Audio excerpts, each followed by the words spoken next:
আপনাকে অভিনন্দন জানাচ্ছি গল্পবিন্যাস চ্যানেলের পক্ষ থেকে।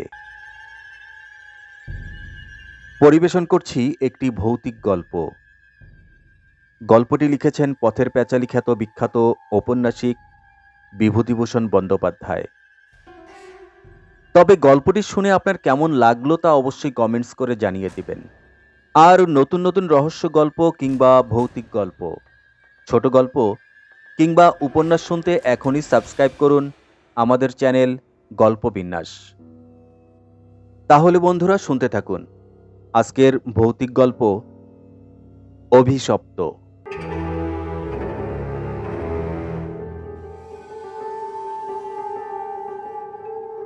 আমার জীবনে সে এক অদ্ভুত ব্যাপার সেবার ঘটেছিল। বছর তিনেক আগের কথা। আমাকে বরিশালের ওধারে যেতে হয়েছিল একটা কাজে। ওই অঞ্চলের একটা গঞ্জ থেকে বেলা 12টার সময় নৌকায় উঠলুম। আমার সঙ্গে একই নৌকায় বরিশালের এক ভদ্রলোক ছিলেন। গল্পে গুজবে সময় কাটতে লাগলো। সময়টা পুজোর পরেই। দিনমানটা মেঘলা মেঘলা কেটে গেল। মাঝে মাঝে টিপটিপ করে বৃষ্টি পড়তে শুরু হলো। সন্ধ্যার কিছু আগে কিন্তু আকাশটা অল্প পরিষ্কার হয়ে গেল। ভাঙা ভাঙা মেঘের মধ্য দিয়ে চতুর্দশী চাঁদের আলো অল্প অল্প প্রকাশ হলো। সন্ধ্যা হবার সঙ্গে সঙ্গে আমরা একটা বড় নদী ছেড়ে একটা খালে পড়লুম। শোনা গেল খালটা এখান থেকে আরম্ভ করে নোয়াখালীর উত্তর দিক দিয়ে একেবারে মেঘনায় গিয়ে মিশেছে। পূর্ববঙ্গে সেই আমার নতুন যাওয়া। চোখে কেমন যেন একটু নতুন নতুন ঠেকতে লাগলো। অপরিসর খালের দুধারে বৃষ্টিস্নাত কেয়ার জঙ্গলে মেঘে আধো ঢাকা চতুর্দশী জোছনা চিকমিক করছিল। মাঝে মাঝে নদীর ধারে বড় বড় মাঠ, সটি বেত ফান গাছের বন জায়গায় জায়গায় খালের জলে ঝুঁকে পড়েছে। বাইরে একটু একটু ঠান্ডা থাকলেও আমি ছয়ের বাইরে বসে দেখতে দেখতে যাচ্ছিলাম। বরিশালের যে অংশটা সুন্দরবনের কাছাকাছি, ছোট ছোট নদী খাল চারিধারে।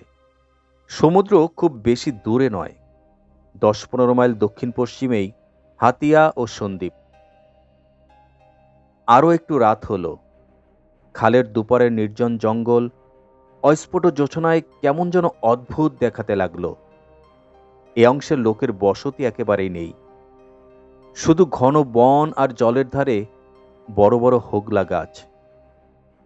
আমার সঙ্গী বললেন, এত রাতে বাইরে থাকবেন না, ভেতরে আসুন, ছয়ের মধ্যে আসুন, এসব জঙ্গলে বুঝলেন না। তারপর তিনি সুন্দরবনের নানা গল্প করতে লাগলেন। তার এক কাকা নাকি ফরেস্ট ডিপার্টমেন্টে কাজ করতেন। তারই লঞ্চে করে তিনি একবার সুন্দরবনের নানা অংশ বেরিয়েছেন, সেই সব গল্প। রাত প্রায় 12টার কাছাকাছি হলো। মাঝি আমাদের নৌকা ছিল মোটে একটি। সে বলে উঠল, বাবু, একটু এগিয়ে গিয়ে বড় নদী পড়বে। এত রাতে একা সেই নদীতে পাড়ি জমাতে পারবো না, এখানেই নৌকা রাখি। নৌকো সেদিকেই বাধা হলো। এদিকে বড় বড় গাছের আড়ালে চাঁদ অস্ত গেল। দেখলুম অপ্রশস্ত খালের দুধারেই অন্ধকারে ঢাকা ঘন জঙ্গল। চারিদিকে কোনো শব্দ নেই। পতঙ্গগুলো পর্যন্ত চুপ করেছে। সঙ্গীকে বললুম, মশাই, এ তো সরু খাল, পাড় থেকে বাঘ লাফিয়ে পড়বে না তো নৌকার উপর? সঙ্গী বললেন, না পড়লেই আশ্চর্য হব। শুনে অত্যন্ত পুলকে ছয়ের মধ্যে ঘেঁষে বসলুম। খানিকটা বসে থাকার পর সঙ্গী বললেন, আসুন একটু শোয়া যাক, ঘুম তো আর হবে না, আর ঘুমানো ঠিক না। আসুন একটু চোখ বুজে থাকি। খানিকটা চুপ করে থাকার পর সঙ্গীকে ডাকতে গিয়ে দেখি তিনি ঘুমিয়ে পড়েছেন। মাঝিও জেগে আছে বলে মনে হলো না। ভাবলুম, তবে আমিও বা কেন মিথ্যে মিথ্যে চোখ চেয়ে থাকি। মহাজনদের পথ ধরার উদ্যোগ করলুম। তারপর যা ঘটল সে আমার জীবনের এক অদ্ভুত অভিজ্ঞতা। শুতে যাচ্ছি, হঠাৎ আমার কানে গেল অন্ধকার বনঝোপের ওপাশে অনেক দূরে গভীর জঙ্গলের মধ্যে কে যেন কোথায় গ্রামোফোন বাজাচ্ছে। তাড়াতাড়ি উঠে বসলুম। গ্রামোফোন? এই বনে এত রাত্রে গ্রামোফোন কে বাজাবে? কান পেতে শুনলুম, গ্রামোফোন না। অন্ধকারে হিজল হিনতাল গাছগুলো যেখানে খুব ঘন হয়ে আছে, সেখান থেকে কারা যেন উচ্চ কণ্ঠে আর্তকরুণ সুরে কি যেন বলছে। খানিকটা শুনে মনে হলো সেটা একাধিক লোকের সমাবেত কণ্ঠস্বর। প্রতিবেশীর তেতলার ছাদে গ্রামোফোন বাজলে যেরকম খানিকটা স্পষ্ট খানিকটা অস্পষ্ট অথচ বেশ একটা একটানা সুরের ঢেউ এসে কানে পৌঁছায়, এও অনেকটা সেই ভাবের। মনে হলো যেন কতগুলো অস্পষ্ট বাংলা ভাষার শব্দ কানে এলো, কিন্তু ধরতে পারা গেল না কথাগুলো কি। শব্দটা মাত্র 1 মিনিট খানেক স্থায়ী হলো। তার পরপরই অন্ধকার বনভূমি যেমন নিস্তব্ধ ছিল, আবার তেমনি নিস্তব্ধ হয়ে গেল। তাড়াতাড়ি ছইয়ের বাইরে এলুম। চারপাশের অন্ধকার ঝিঙে বিচির মতো কালো, বনভূমি নীরব। শুধু নৌকার তলায় ভাটার জল কলকল করে বাজছে, আর শেষ রাতের বাতাসে জলের ধারের কেয়া ঝোপে এক প্রকার অস্পষ্ট শব্দ হচ্ছে। পাড় থেকে দূরে হিজল গাছের কালো গুড়িগুলোর অন্ধকারে এক অদ্ভুত চেহারা হয়েছে। ভাবলুম সঙ্গীদের ডেকে তুলি, আবার ভাবলুম বেচারেরা ঘুমাচ্ছে, ডেকে কি হবে, তার চেয়ে বরং নিজে জেগে বসে থাকি। দাঁড়িয়ে দাঁড়িয়ে একটা সিগারেট ধরালুম, তারপর আবার সইয়ের মধ্যে ঢুকতে যাব। এমন সময় সেই অন্ধকারে ঢাকা বিশাল বনভূমির কোনো অংশ থেকে সুস্পষ্ট উচ্চ আর্তকরুণ ঝিঝিপোকার রবের মতো তীক্ষ্ণ স্বর তীরের মতো জমাট অন্ধকারের বুক চিরে আকাশে উঠল। ওগো নৌকার যাত্রীরা, তোমরা কারা যাচ্ছ? আমাদের উঠাও, উঠাও, আমাদের বাঁচাও। নৌকার মাঝি ধর্মর করে জেগে উঠল। আমি সঙ্গীকে ডাকলুম, মশাই, ও মশাই, উঠুন, উঠুন। মাঝি আমার কাছে ঘেঁষে এসে বসল। ভয়ে তার গলার স্বর কাঁপছিল। বললে, আল্লাহ, আল্লাহ, শুনতে পেয়েছেন বাবু? সঙ্গী উঠে জিজ্ঞাসা করলেন, কি কি মশাই, ডাকলেন কেন? কোনো জানোয়ার টানোয়ার নাকি? আমি ব্যাপারটা বললুম। তিনিও তাড়াতাড়ি ছইয়ের বাইরে এলেন।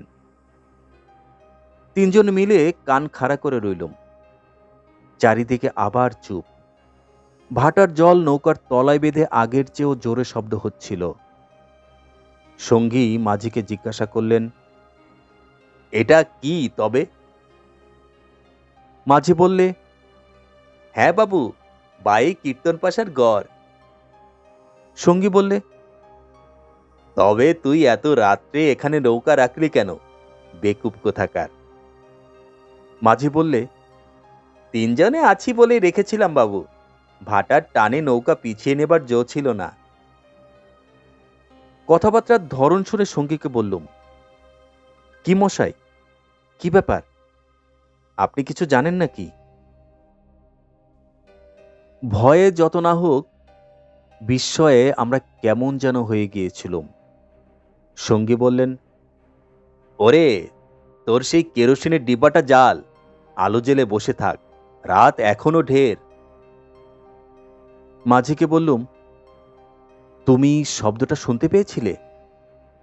সে বললে, হ্যাঁ বাবু, আওয়াজ কানে যেয়েই তো আমার ঘুম ভেঙে গেল। আমি আরো দুবার নৌকা বেয়ে যেতে যেতে এ ডাক শুনেছি। সঙ্গী বললেন, এটা এ অঞ্চলের একটা অদ্ভুত ঘটনা। তবে এই জায়গাটা সুন্দরবনের সীমানায় বলে, আর এই অঞ্চলে কোনো লোকালয় নেই বলে শুধু নৌকার মাঝিদের কাছে এটা সুপরিচিত। এর পেছনে একটা ইতিহাস আছে, সেটা অবশ্য নৌকার মাঝিদের পরিচিত নয়। সেইটা আপনাকে বলি শুনুন। তারপর ধূমায়িত কেরোসিনের ডিবার আলোয় অন্ধকার বনের বুকের মধ্যে বসে সঙ্গীর মুখে কীর্তন পাশার গড়ের ইতিহাসটা শুনতে লাগলুম।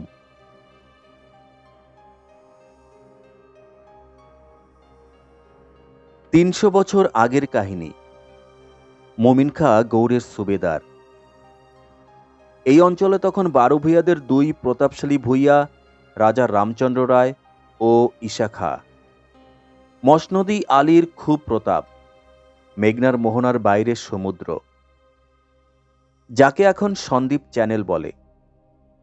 সেখানে তখন মগ আর পর্তুগিজ জলদস্যুরা শিকার অন্বেষণে সেনপক্ষীর মতো ওত পেতে বসে থাকে।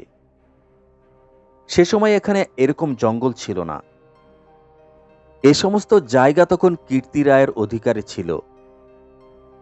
এইখানে তার সুদৃঢ় দুর্গ ছিল। মগ জলদস্যুদের সঙ্গে তিনি অনেকবার লড়েছেন। তার অধীনে সৈন্য সামন্ত, কামান, যুদ্ধের কোষা সবই ছিল। সন্দ্বীপ তখন ছিল পর্তুগিজ জলদস্যুদের প্রধান আড্ডা। এদের আক্রমণ থেকে আত্মরক্ষার জন্য এ অঞ্চলের সকল জমিদারকেই সৈন্যবল দৃঢ় করে গড়তে হতো। এ বনের পশ্চিম ধার দিয়ে তখন আরেকটা খাল বড় নদীতে গিয়ে পড়ত। বনের মধ্যে তার চিহ্ন এখনো আছে। কীর্তি রায় অত্যন্ত অত্যাচারী এবং দুর্ধর্ষ জমিদার ছিলেন। তার রাজ্যে এমন সুন্দরী মেয়ে কমই ছিল যে তার অন্তঃপুরে একবার না একবার ঢুকেছে। তাছাড়া তিনি নিজেও এক প্রকার জলদস্যু ছিলেন। তার নিজের অনেকগুলো বড় শিপ ছিল। আশেপাশের জমিদারির মধ্যেও সম্পদশালী গৃহস্থের ধনরত্ন, স্ত্রী, কন্যা লুটপাট করা রূপমহৎ কার্যে সেগুলো ব্যবহৃত হতো। কীর্তি রায়ের পাশের জমিদারি ছিল কীর্তি রায়ের এক বন্ধুর। এরা ছিলেন চন্দ্রদ্বীপের রাজা রামচন্দ্র রায়ের পত্তনিদার। অবশ্য সে সময় অনেক পত্তনিদারের ক্ষমতা এখনকার স্বাধীন রাজাদের চেয়েও বেশি ছিল। কীর্তি রায়ের বন্ধু মারা গেল। তার তরুণ বয়স্ক পুত্র নরনারায়ণ রায় পিতার জমিদারির ভার পেলেন। নরনারায়ণ রায় তখন সবে যৌবনে পদার্পণ করেছেন। অত্যন্ত সুপুরুষ, বীর ও শক্তিমান। নরনারায়ণ রায় কীর্তি রায়ের পুত্র চঞ্চল রায়ের সমবয়সী ও বন্ধু। সেবার কীর্তি রায়ের নিমন্ত্রণে নরনারায়ণ রায় তার রাজ্যে দিন কতকের জন্য বেড়াতে এলেন। চঞ্চল রায়ের তরুণ পত্নী লক্ষ্মী দেবী স্বামীর বন্ধু নরনারায়ণকে দেবরের মতো স্নেহের চক্ষে দেখতে লাগলেন। দু একদিনের মধ্যেই কিন্তু সে স্নেহের চোটে নরনারায়ণকে বিব্রত হয়ে উঠতে হলো। নরনারায়ণ তরুণ বয়স্ক হলেও একটু গম্ভীর প্রকৃতির। বিদ্যুৎ চঞ্চলা তরুণী বন্ধুপত্নীর ব্যঙ্গ পরিহাসে গম্ভীর প্রকৃতির নরনারায়ণের মান বাঁচিয়া চলা দুষ্কর হয়ে পড়ল। স্নান করে উঠেছেন, মাথার তাজ খুঁজে পাওয়া যাচ্ছে না। নানা জায়গায় খুঁজে হয়রানি হয়ে আশা ছেড়ে দিয়েছেন। হঠাৎ তখন নিজের বালিশ তুলতে গিয়ে দেখেন তার নিচেই তাজ চাপা পড়ে আছে, যদিও এর আগে তিনি বালিশের নিচে খুঁজেছেন। তার প্রিয় তরবারিখানা দুপুর থেকে বিকেলের মধ্যে ৫ বার হারিয়ে গেল। আবার ৫ বারই সম্পূর্ণ অপ্রত্যাশিত স্থান থেকে খুঁজে পাওয়া গেল। তাম্বুলে এমন সব দ্রব্যের সমাবেশ হতে লাগলো যা কোনো কালেই তাম্বুলের উপকরণ নয়। তরল মস্তিষ্ক বন্ধুপত্নীকে কিছুতেই এঁটে উঠতে না পেরে অত্যাচার জর্জরিত নরনারায়ণ ঠিক করলেন তার বন্ধুর স্ত্রীটি সিটগ্রস্ত। বন্ধুর দুর্দশায় চঞ্চল রায় মনে মনে খুব খুশি হলেও বাইরে স্ত্রীকে বললেন, দুদিনের জন্য এসেছে বেচারি, ওকে তুমি যেরকম বিব্রত করে তুলছ ও তো আর কখনোই এখানে আসবে না। দিন কয়েক এরকম কাটার পর কীর্তি রায়ের আদেশে চঞ্চল রায়কে কি কাজে হঠাৎ গৌড়ে যাত্রা করতে হলো। নারায়ণ রায়ও বন্ধুপত্নী কখন কি করে বসে সেই ভয়ে দিন কতক সশঙ্ক অবস্থায় কালযাপন করার পর নিজের বজরায় উঠে হাঁপ ছেড়ে বাঁচলেন। যাবার সময় লক্ষ্মীদেবী বলে দিলেন, এবার আবার যখন আসবে ভাই, এমন একটি বিশ্বাসী লোক সঙ্গে এনো যে রাত দিন তোমার জিনিসপত্র বসে চৌকি দেবে, বুঝলে তো? নরনারায়ণ রায়ের বজরা রায়মঙ্গল মোহনা ছাড়িয়ে যাবার একটু পরেই জলদস্যুদের দ্বারা আক্রান্ত হল। তখন মধ্যাহ্নকাল। প্রখর রৌদ্রে বজরার দক্ষিণ দিকের দিগ্নলয় প্রসারী জলরাশি সানানো তরবারির মতো ঝকঝক করছিল। সমুদ্রের সে অংশে কোনো নৌকা ছিল না যারা সাহায্য করতে পারে। সেটা রায়মঙ্গল ও কালাবদন নদীর মুখ, সামনেই যার সমুদ্র। সন্দ্বীপ চ্যানেল জলদস্যুদের প্রধান ঘাঁটি। নরনারায়ণের বজরার রক্ষীরা কেউ হত হল, কেউ সাংঘাতিক জখম হল। নিজে নরনারায়ণ জলদস্যুদের আক্রমণ প্রতিহত করতে গিয়ে উরুদেশে কিসের খোঁচা খেয়ে সংজ্ঞাশূন্য হয়ে পড়লেন। জ্ঞান হলে দেখতে পেলেন তিনি এক অন্ধকার স্থানে শুয়ে আছেন। তার সামনে কি যেন একটা বড় নক্ষত্রের মতো জ্বলছে। খানিকক্ষণ জোরে চোখের পলক ফেলবার পর তিনি বুঝলেন, যাকে নক্ষত্র বলে মনে হয়েছিল তা প্রকৃতপক্ষে একটি অতি ক্ষুদ্র গবাক্ষ পথে আগত দিবালোক। নরনারায়ণ দেখলেন তিনি একটি অন্ধকার কক্ষের আর্দ্র মেঝেতে শুয়ে আছেন। ঘরের দেয়ালের স্থানে স্থানে শ্যাওলার দল গজিয়েছে। আরো কদিন, আরো করাত কেটে গেল। কেউ তার জন্য কোনো খাবার আনল না। তিনি বুঝলেন, যারা তাকে এখানে এনেছে তাকে না খেতে দিয়ে মেরে ফেলাই তাদের উদ্দেশ্য। মৃত্যু, সামনে নির্মম মৃত্যু। সে দিনমানও কেটে গেল। আঘাতজনিত ব্যথায় এবং ক্ষুধা তৃষ্ণায় অবসন্ন দেহ। নরনারায়ণের চোখের সামনে থেকে গবাক্ষপথের শেষ দিবালোকও মিলিয়ে গেল। তিনি অন্ধকার ঘরের পাষাণ শয্যায় ক্ষুধাকাতর দেহ প্রসারিত করে অধীর আগ্রহে মৃত্যুর অপেক্ষা করতে লাগলেন। প্রকৃতির একটা ক্লোরোফর্ম আছে। যন্ত্রণা পেয়ে মরছে এমন প্রাণীকে মৃত্যুর যন্ত্রণা থেকে বাঁচাবার জন্য সেটা মুমূর্ষু প্রাণীকে অভিভূত করে। ধীরে ধীরে যেন সেই দয়াময়ী মৃত্যু তন্দ্রা এসে তাকেও আশ্রয় করল। অনেকক্ষণ পর, কতক্ষণ পর তা তিনি বুঝতে পারলেন না। হঠাৎ আলো চোখে লেগে তার তন্দ্রাঘোর কেটে গেল। বিস্মিত নরনারায়ণ চোখ মেলে দেখলেন তার চোখের সামনে প্রদীপ-হাতে দাঁড়িয়ে তার বন্ধুপত্নী লক্ষ্মীদেবী। কথা বলতে গিয়ে লক্ষ্মীদেবীর ইঙ্গিতে নরনারায়ণ থেমে গেলেন। লক্ষ্মীদেবী হাতের প্রদীপটি আঁচল দিয়ে ঢেকে নরনারায়ণকে তার অনুসরণ করতে ইঙ্গিত দিলেন। একবার নরনারায়ণের সন্দেহ হল, এসব স্বপ্ন নয় তো? কিন্তু ওই যে দীপশিখার উজ্জ্বল আলোয় আর্দ্র ভিত্তিগোত্রের সবুজ শ্যাওলার দল স্পষ্ট দেখা যায়। নরনারায়ণ শক্তিমান যুবক, ক্ষুধায় দুর্বল হয়ে পড়লেও নিশ্চিত মৃত্যুর গ্রাস থেকে বাঁচবার উৎসাহে তিনি দৃঢ় পদে অগ্রবর্তিনী ক্ষিপ্রগামী বন্ধুপত্নীর পশ্চাৎ পশ্চাৎ চললেন। একটা বক্রগতি পাথরের সিঁড়ি দিয়ে উপরে উঠে একটা সুড়ঙ্গ পার হওয়ার পর তিনি দেখলেন যে তারা কীর্তিরায়ের প্রাসাদের সামনের খালধারে এসে পৌঁছেছেন। লক্ষ্মীদেবী একটি ছোট বেতে বোনা থলি বের করে তার হাতে দিয়ে বললেন, এতে খাবার আছে, এখানে খেও না, তুমি সাঁতার জানো, খাল পার হয়ে ওপারে গিয়ে কিছু খেয়ে নিও, তারপর যত শিগগিরই পারো পালিয়ে যাও। ব্যাপার কি নরনারায়ণ রায় একটু একটু করে বুঝলেন।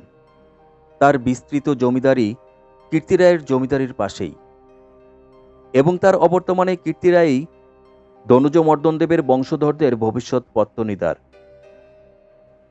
অত বড় বিস্তৃত ভূসম্পত্তি, সৈন্য সামন্ত কীর্তিরায়ের হাতে এলে তিনি কি আর কিছু গ্রাহ্য করবেন?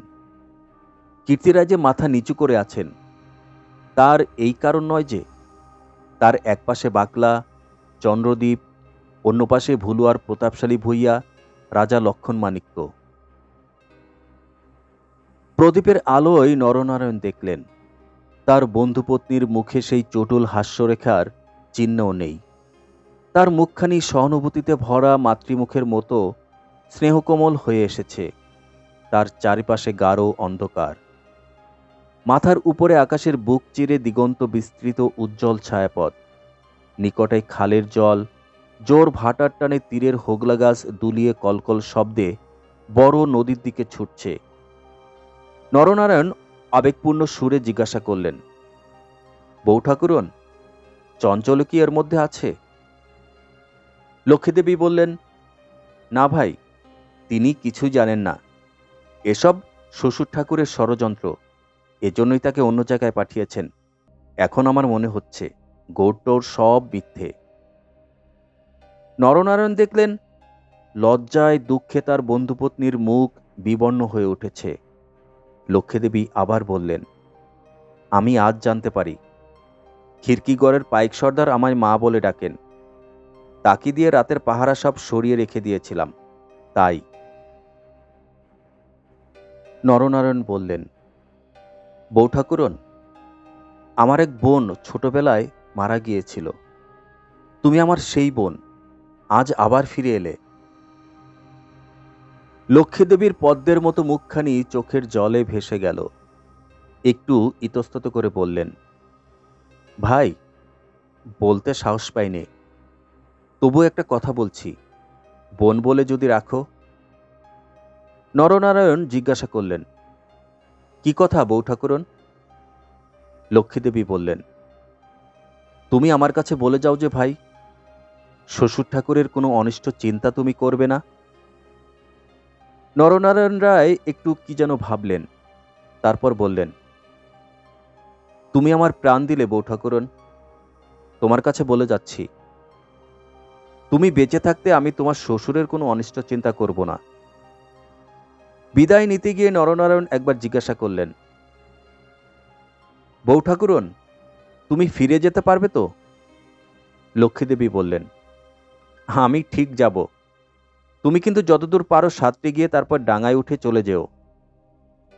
নরনারায়ণ রায় সেই ঘন কৃষ্ণ অন্ধকারের মধ্যে নিঃশব্দে খালের জলে পড়ে মিলিয়ে গেলেন। লক্ষ্মীদেবীর প্রদীপটা অনেকক্ষণ বাতাসে নিভে গিয়েছিল। তিনি অন্ধকারের মধ্যে শ্বশুরের ঘরের দিকে ফিরলেন। একটু দূরে গিয়ে তিনি দেখতে পেলেন পাশের ছোট খালটায় দুখানা ছিপ মশালের আলোয় সজ্জিত আছে।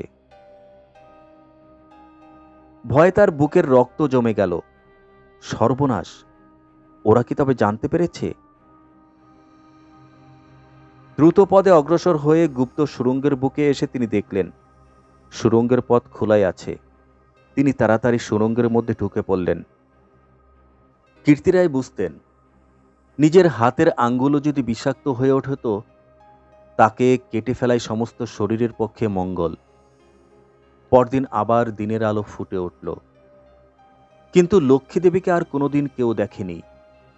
রাতের হিংস্র অন্ধকার তাকে গ্রাস করে ফেলেছিল।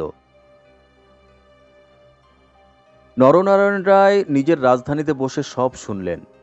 গুপ্ত সুড়ঙ্গের দুধারের মুখ বন্ধ করে কীর্তি রায় তার পুত্রবধূর শ্বাসরোধ করে তাকে হত্যা করেছেন। শুনে তিনি চুপ করে রইলেন। এর কিছুদিন পর তার কানে গেল বাসুন্ডার লক্ষণ রায়ের মেয়ের সঙ্গে শীঘ্র চঞ্চলের বিয়ে।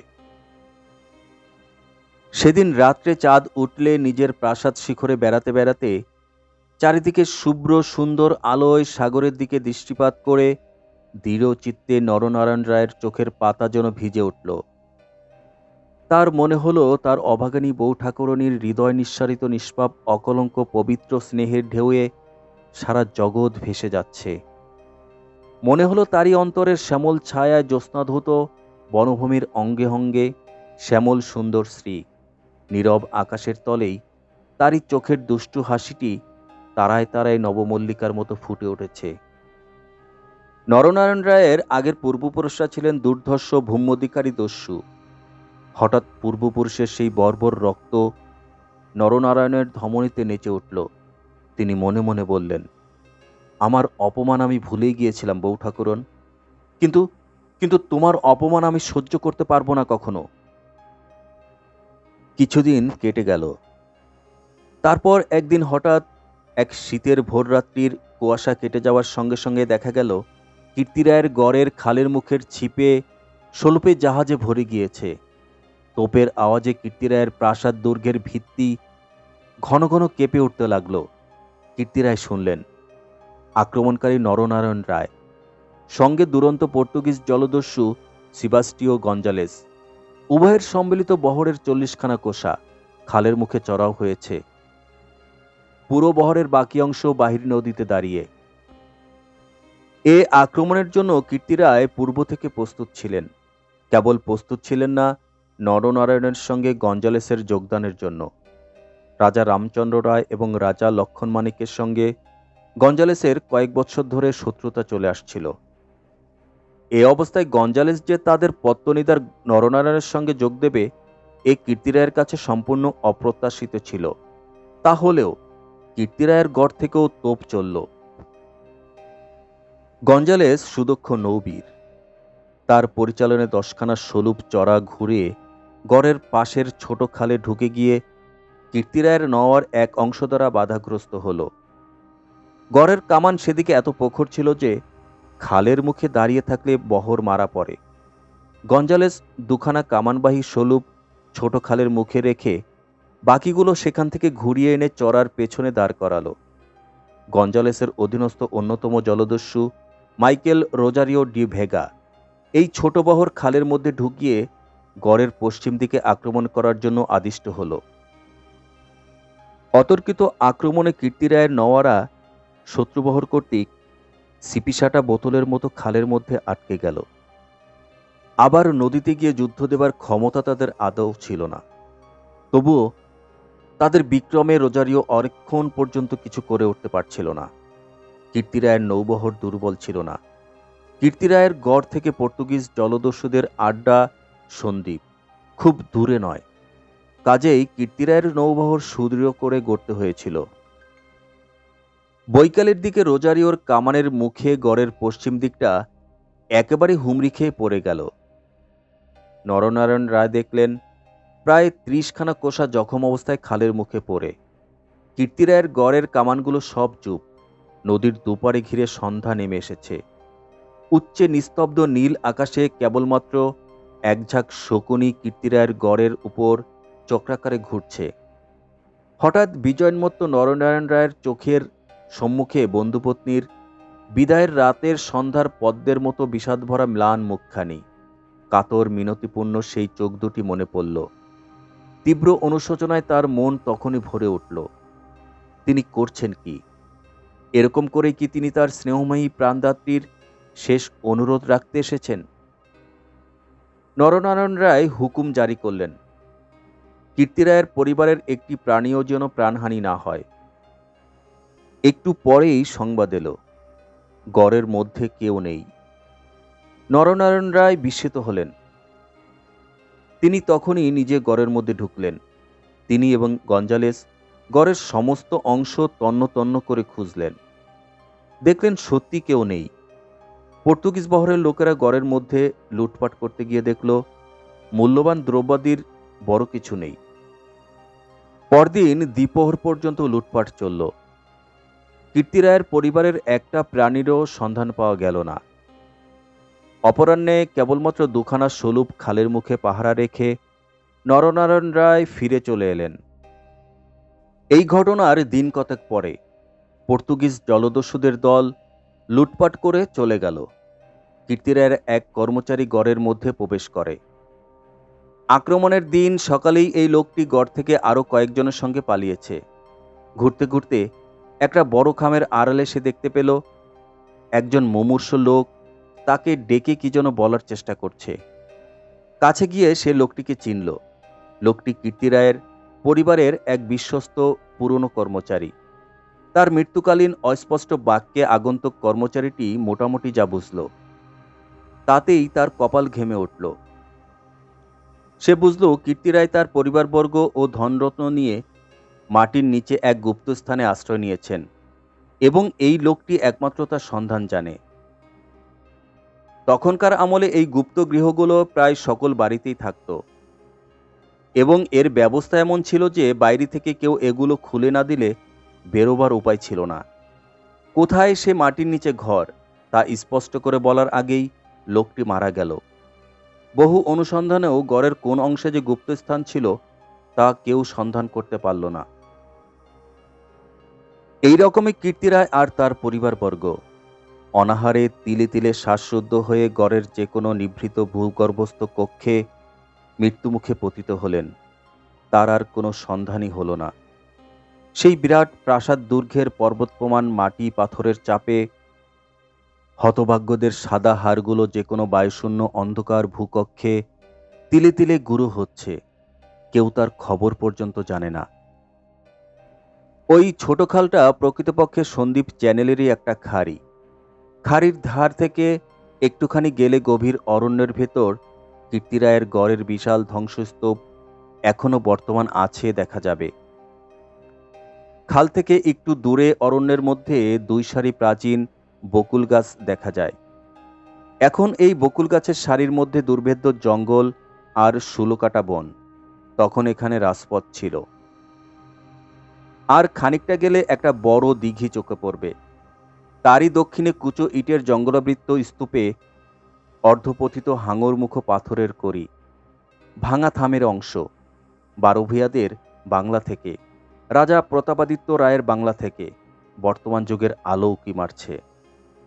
দিঘির যে স্টক সোপানে সকাল সন্ধ্যায় তখন অতীত যুগের রাজবধূদের রাঙা পায়ের অতলোকতক ফুটে উঠত, এখন সেখানে দিনের বেলায় বড় বড় বাঘের পায়ের থাবার দাগ পড়ে। কখুরো কেউটি সাপের দল ফনা তুলে ঘুরে বেড়ায়। বহুদিন থেকেই এখানে একটা অদ্ভুত ব্যাপার ঘটতে থাকে। দুপুর রাতে গভীর বনভূমি যখন নীরব হয়ে যায়, হিন্তাল গাছের কালো গুড়িগুলো অন্ধকারে যখন বনের মধ্যে প্রেতের মতো দাঁড়িয়ে থাকে, সন্দ্বীপ চ্যানেলের জোয়ারের ঢেউয়ের আলোকোৎক্ষেপী লোনা জল খাড়ির মুখে জোনাকের মতো জ্বলতে থাকে, তখন খাল বেয়ে নৌকা বেয়ে যেতে যেতে মোমমধু সংগ্রাহকরা কতবার শুনেছে অন্ধকারে বনের এক গভীর অংশ থেকে কারা যেন আর্তস্বরে চিৎকার করছে, ওগো পথযাত্রীরা, ওগো নৌকা যাত্রীরা, আমরা এখানে শ্বাসরুদ্ধ হয়ে মারা গেলাম, দয়া করে আমাদেরকে তোলো, ওগো আমাদের তোলো। ভয়ে এই পথে কেউ নৌকা বাইতে চায় না।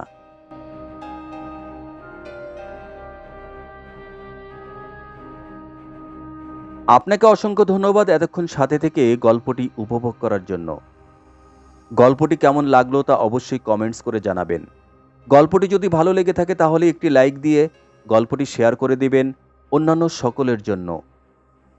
আর হ্যাঁ, আমার এই চ্যানেলে 100টির বেশি জনপ্রিয় সব গল্প আপলোড দেওয়া রয়েছে, ইচ্ছে করলে শুনে আসতে পারেন।